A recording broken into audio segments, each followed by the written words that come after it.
She ended our engagement to marry someone else, but I still went to their wedding. I'm a 30-year-old man, and my 35-year-old fiancé called off our wedding to marry another person, and she even invited me to theirs. If anyone had told me a year ago that my life would resemble the kind of drama you'd find on Reddit, I wouldn't have believed it. But here I am. I'm 30, and until a few months ago, I was engaged to a woman I'd been with for 7 years. Everything seemed perfect, until it wasn't. We met in college during our senior year while working on a group project. She was the outgoing, charming type who could make friends easily, while I was the practical, organized one who made sure everything got done. We started dating shortly after and stayed together through grad school and my career advancement. Our friends used to joke that we were the ideal couple who had everything figured out. Last year, after years of subtly hinting and prodding from my family, she finally proposed. It was a huge, extravagant moment during a weekend trip to a beach resort. She had the waiter bring out a dessert plate with "Will you marry me?" written in chocolate. My family was thrilled, my friends were envious, and for the first time in a long while I thought, this is it. We're really doing this. Planning the wedding was a whirlwind. I jumped right in, choosing venues, tasting cakes, and putting down deposits for everything from the florist to the photographer. I'll admit, I took the lead in the planning. It's just who I am. I like things organized and wanted the wedding to be flawless. She seemed happy to let me take charge, though there were times she seemed distant. I chalked it up to work stress. Her job had been demanding, and she often complained about long hours and office politics. Looking back, I can see the red flags, starting small, like how she kept her phone on silent all the time or would slip away to another room to take work calls. One night, I noticed a late text from someone named Samuel. When I asked her about it, she brushed it off, saying he was just a coworker inquiring about a project. I didn't press her about it. Why would I? We had been together for 7 years, and I trusted her. 2 months before the wedding, everything fell apart. It began with her missing a crucial venue tour appointment. She claimed it was due to a work emergency, but I could feel something was wrong. That evening, she came home unusually quiet, pacing the living room as if unsure how to start a conversation. Then she said it. The words I'll never forget. "I can't do this. I'm calling off the wedding." At first, I thought she was just having a breakdown, so I tried to comfort her. But then she revealed the real reason. She wasn't calling off the wedding because of cold feet. She was ending it because she had reconnected with someone else, a coworker, and had fallen in love. The worst part? She wasn't just ending things with me to be with him. She had already proposed to him and was planning their wedding. Oh, and she wanted me to attend to keep things civil. I was in shock. How could this happen after 7 years together, and she was marrying someone else before our wedding even took place? I spent the next week in a daze, canceling vendors, dealing with non-refundable deposits, and trying to explain the situation to my family without breaking down. They were furious. My mom wanted to confront her, and my friends were ready to egg her car. Amidst the chaos, a strange thought crossed my mind. What if I went to her wedding? Not to create drama, but to see it for myself. Maybe I thought it would give me closure, or maybe I just wanted to see if she would really go through with it. Either way, I decided to go. I didn't tell many people, just a few close friends who tried to talk me out of it. Over the next few weeks, I began noticing things I had missed before. Mutual friends told me they had seen her with him months ago, looking too comfortable for just co-workers. There were rumors that he had been pressuring her to end things with me for a while, and that their relationship wasn't as recent as she had made it seem. It hurt, but it also made me realize this wasn't my fault.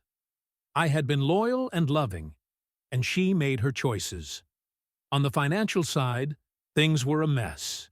She had left me to handle the fallout from the canceled wedding, including the venue deposit we couldn't get back. When I asked her to split the costs, she acted like I was unreasonable, claiming she didn't have the money due to her upcoming wedding. The audacity was unbelievable. Part of me wanted to disappear, block her, and never look back. But another part of me, the stubborn part, refused to let her rewrite the story. If she was going to do this, I wasn't going to fade into the background. So I RSVP'd yes to her wedding invitation. Little did I know that decision would change everything. Update. The invitation arrived a week after I RSVP'd online. It was formal, almost annoyingly so, with embossed gold lettering and an overly cheerful tone. Inside there was a handwritten note from her. It was short, but enough to make me roll my eyes. I hope you'll come and understand this is the right path for me. Let's keep things amicable. Amicable? Sure. When I showed the invitation to my parents, their reaction was exactly what I expected. My mom looked ready to drive to her house and demand answers, and my dad, always the quieter one, shook his head and muttered about how people have no shame anymore. They both thought I was crazy for even considering going, but I stood firm. I didn't want to argue. I just told them I needed to do this for myself. Still, my dad didn't stop texting me, trying to talk me out of it. Not long after, I found out who the new groom actually was. Samuel, the co-worker she'd been texting late at night, the one I had brushed off because I trusted her. It turns out they'd been seeing each other behind my back for months, maybe even longer. A mutual friend spilled the details during a lunch meetup, saying everyone at her office had apparently seen this coming. That was news to me. The audacity didn't stop there. Social media became a battleground. Word about their engagement spread quickly, and mutual friends were stunned. Some unfriended her immediately, while others messaged me privately, expressing their disbelief and asking how I was holding up. It was awkward, to say the least. Some tried to stay neutral, but the situation left everyone divided. Even her family seemed split. A cousin I had always been close with called to say she couldn't believe what she was doing, especially inviting me. Still, I wasn't going to show up at that wedding looking anything less than amazing.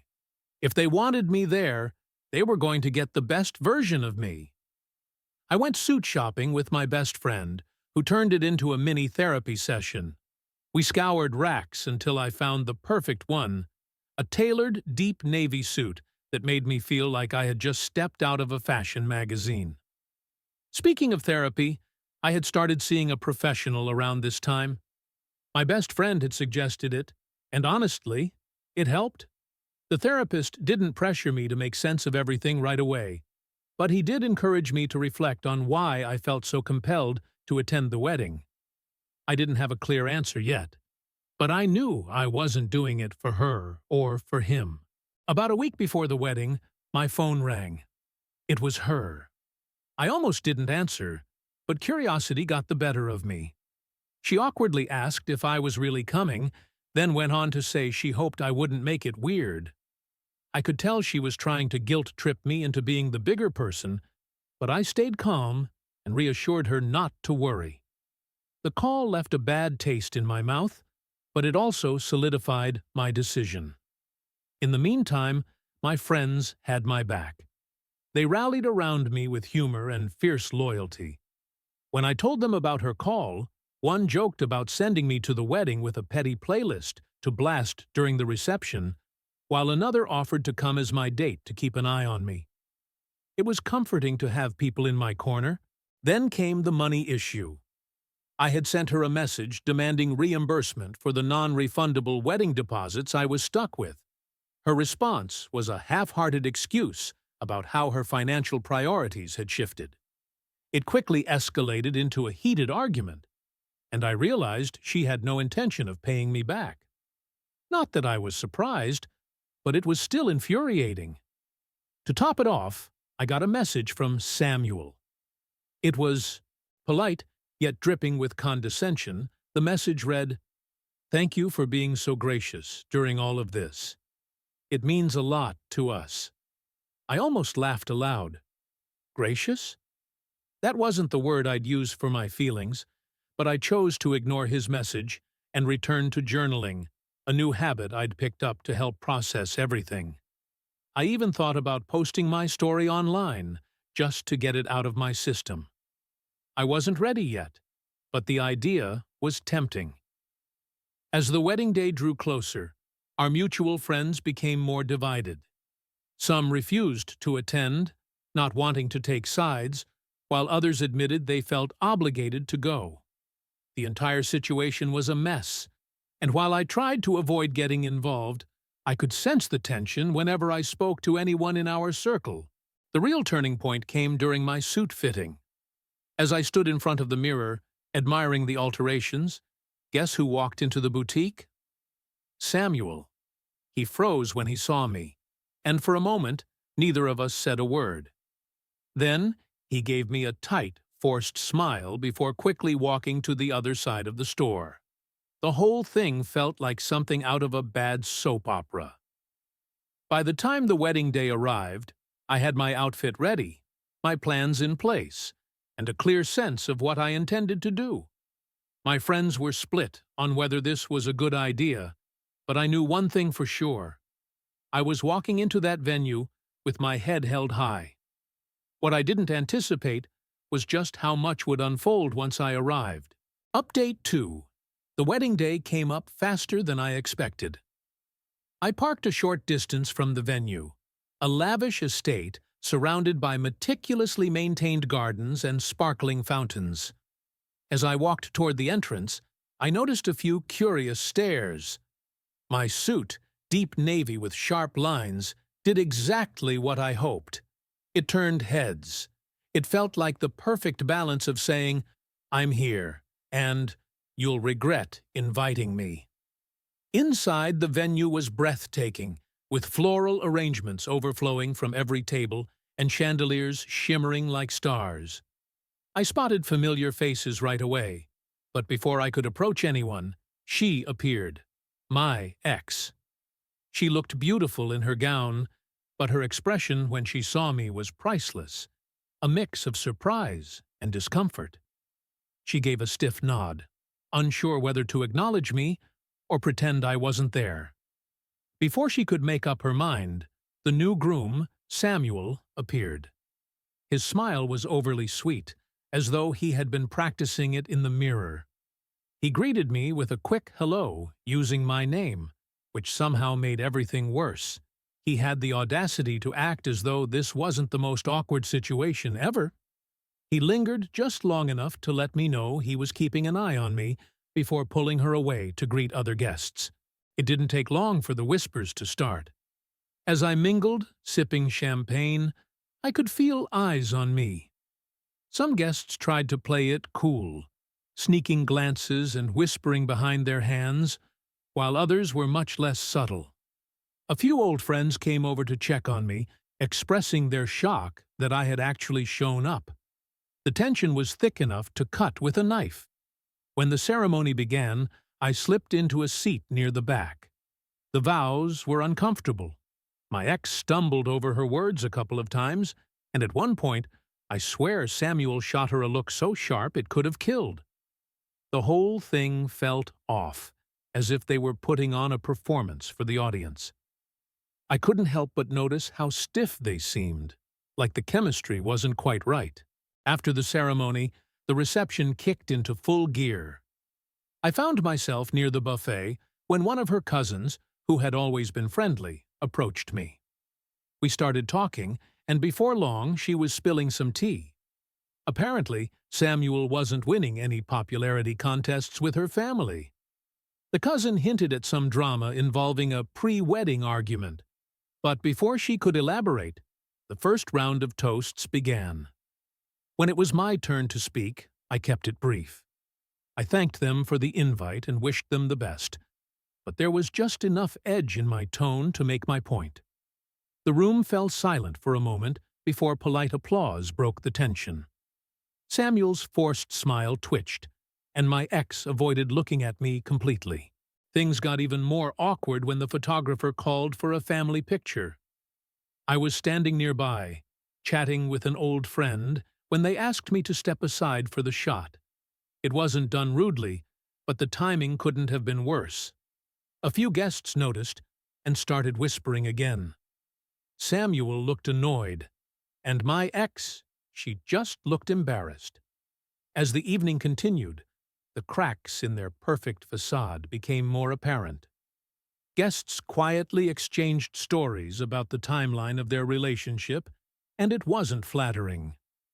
One particularly tipsy bridesmaid wandered over and let slip that my ex had been seeing Samuel long before the wedding was called off.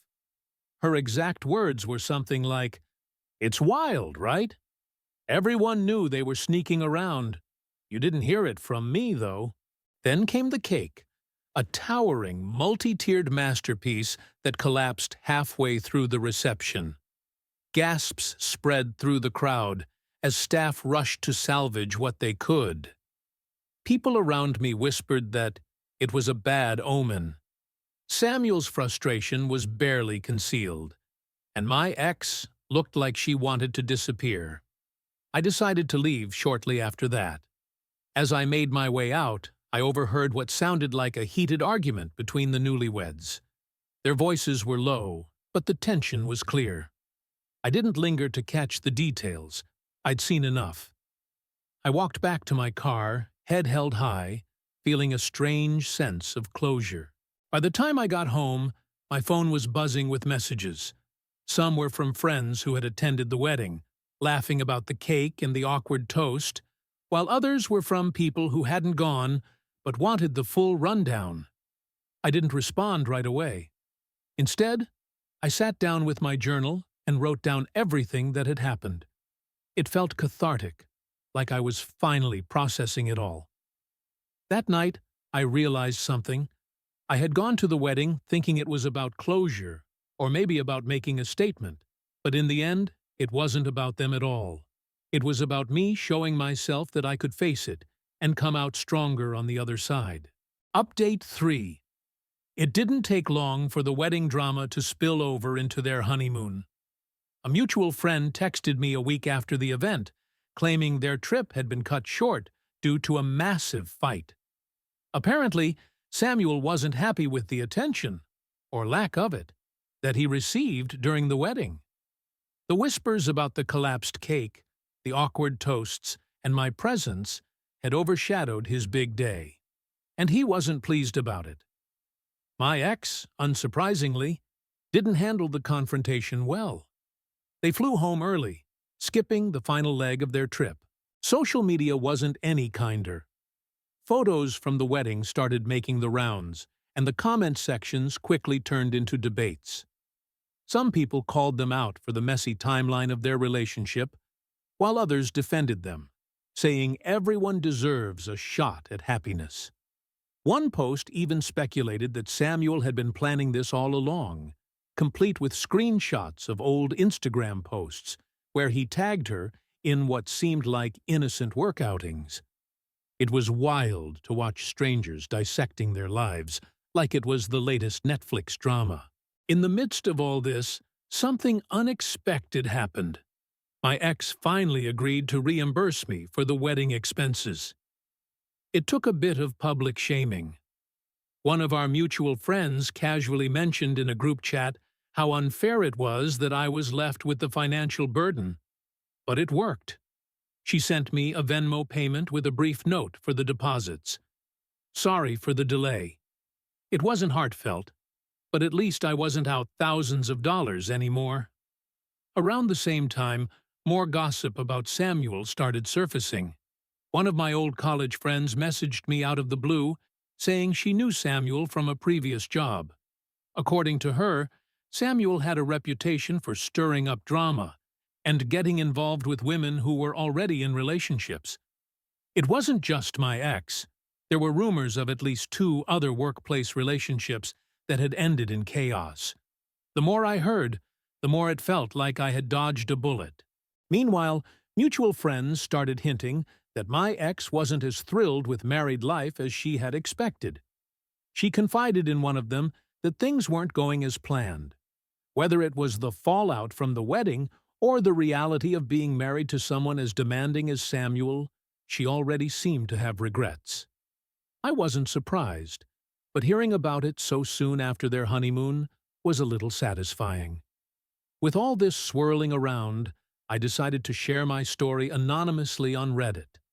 I didn't name names or include identifying details, but I laid out the basic timeline: 7 years together, wedding cancelled, and the twist of being invited to their wedding. The post blew up almost immediately, with thousands of comments pouring in. Most were supportive, some shared similar experiences, and a few offered advice on moving on. It was oddly comforting to know I wasn't alone in my feelings. In therapy, I began unpacking why I felt so strongly about attending their wedding. At first, I thought it was about closure, but my therapist helped me see it differently. Showing up wasn't about them. It was about reclaiming my own narrative. I didn't want to hide or let them control how I handled the situation. That realization felt like a breakthrough. Then, out of nowhere, I got a message from Samuel. It was brief and polite, thanking me for being so understanding about everything, but something about it felt insincere. He was merely ticking a box. I didn't respond, and honestly, I didn't see the point. What could he possibly say that would make this situation any better? The aftermath made me reconsider some of my friendships. A few people who had tried to remain neutral during the drama were now reaching out, but their late attempts at support felt empty. On the other hand, some friends who had stuck by me throughout it all grew even closer. It was a tough but necessary shift. As the dust began to settle, I chose to focus on myself. I took up a new hobby, painting, and started exploring options for relocating to a new city. A fresh start seemed exactly what I needed. Work was going well, and I began taking on projects that pushed me in new ways. While I was moving forward, my ex and Samuel seemed to be spiraling. Word spread that they were struggling to cover some of their wedding expenses, with vendors chasing them for unpaid bills, and rumors of a potential lawsuit began circulating. It was ironic, given how much they had wanted a picture-perfect wedding. One evening, I sat down to write a letter to myself. It wasn't something I planned to share. It was just a way to process everything that had happened. I wrote about the hurt, the betrayal, but also the growth. By the time I finished, I felt like I had closed a chapter in my life. I even started dipping my toes back into dating.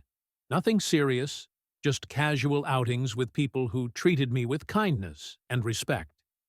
It was a stark contrast to what I had grown accustomed to in my past relationship. A few months later, I heard the inevitable. Samuel and my ex were already facing significant issues. Mutual friends described their arguments as explosive, and Samuel had reportedly moved out temporarily. Their social media presence, once filled with overly curated posts, had gone completely silent. Karma, as they say, doesn't miss. Looking back, I'm grateful for the experience.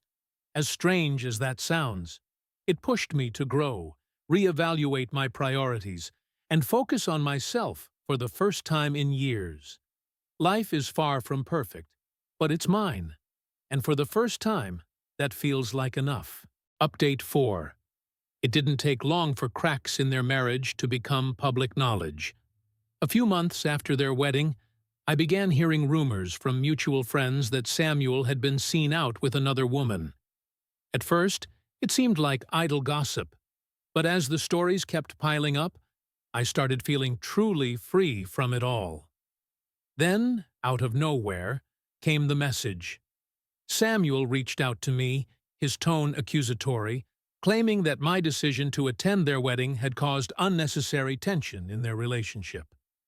He implied that my presence was a deliberate attempt to stir things up. It was so absurd that I couldn't even bring myself to feel angry. I didn't respond. Let him spin his narrative however he wanted. It wasn't my problem. Meanwhile, my ex was on an apology tour. She began reaching out to mutual friends and family members, trying to mend fences and repair her image. It didn't go well. By that point, most people had seen enough of her true nature to realize she wasn't worth the effort. Some even cut ties entirely, fed up with her constant excuses and lack of accountability. While their lives were falling apart, mine was thriving. I had put all my energy into work and was rewarded with a promotion, a major milestone I had been chasing for years. It felt like a timely reminder that focusing on myself was paying off. Then came the cherry on top, a surprise legal battle. Vendors from their wedding were pursuing them for unpaid bills, and word spread that Samuel was refusing to split the costs. It turned into a back-and-forth nightmare that ended with both of them lining up for the fight. It was almost poetic. They had built their relationship on shaky ground, and now everything was crumbling beneath them. The final struggle came when my ex messaged me one last time. It was a desperate attempt to reconnect, filled with vague what-ifs. I didn't bother replying. Instead, I blocked her on every platform. That chapter of my life was closed, and I wasn't about to reopen it. Looking back, it's almost surreal how things unfolded. Their downfall wasn't something I orchestrated or even wished for. It just happened naturally, as a result of their own choices.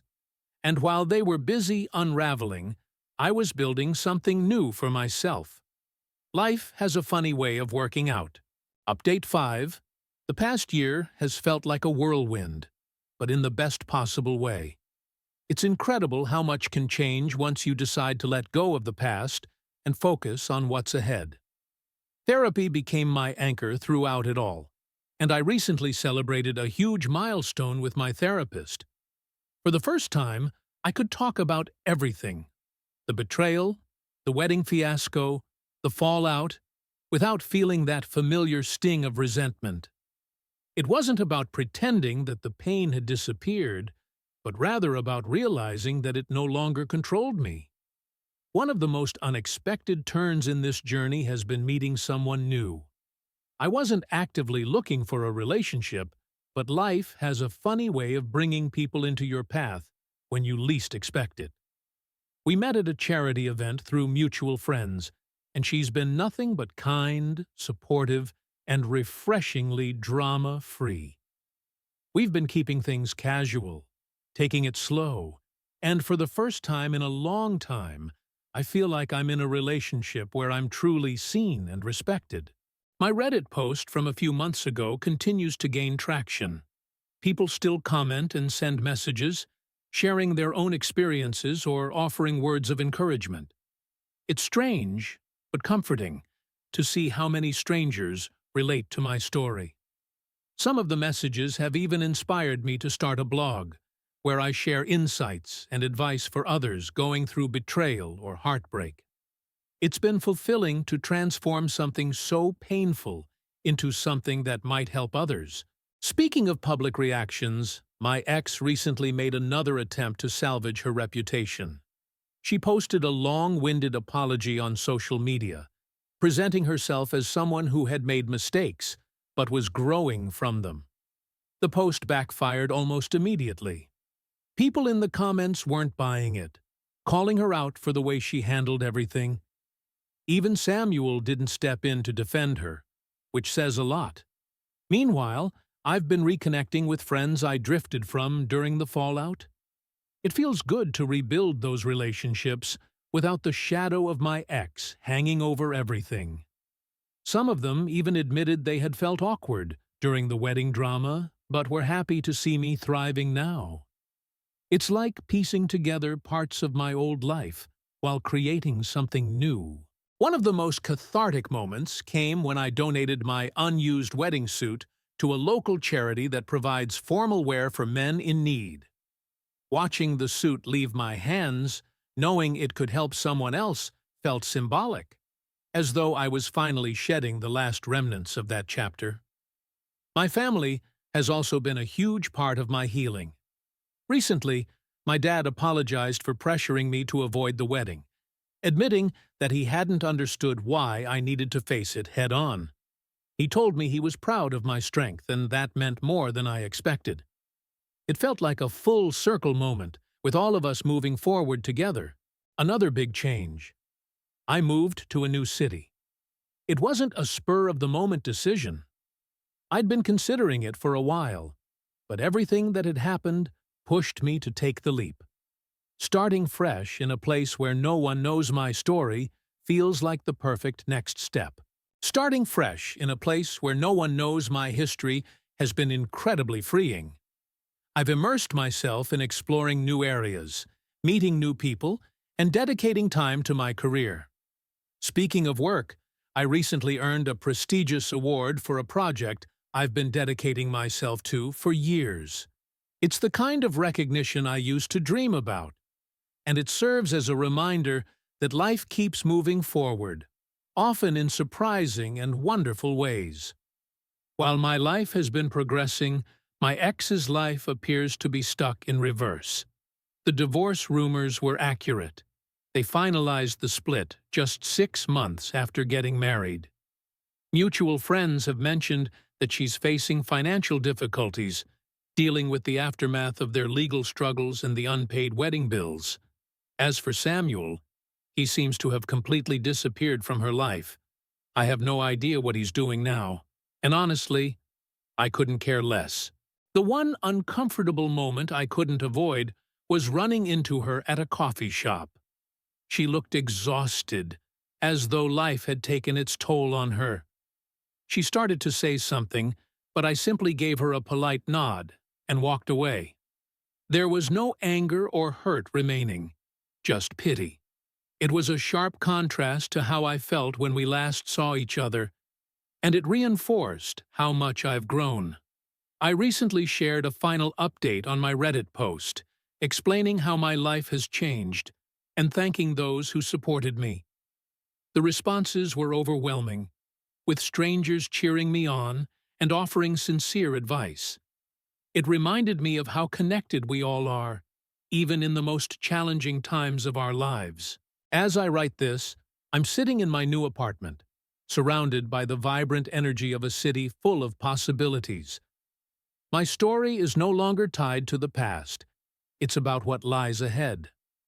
I don't know exactly what the future holds, but I do know one thing. It's bright. For the first time, I truly feel free.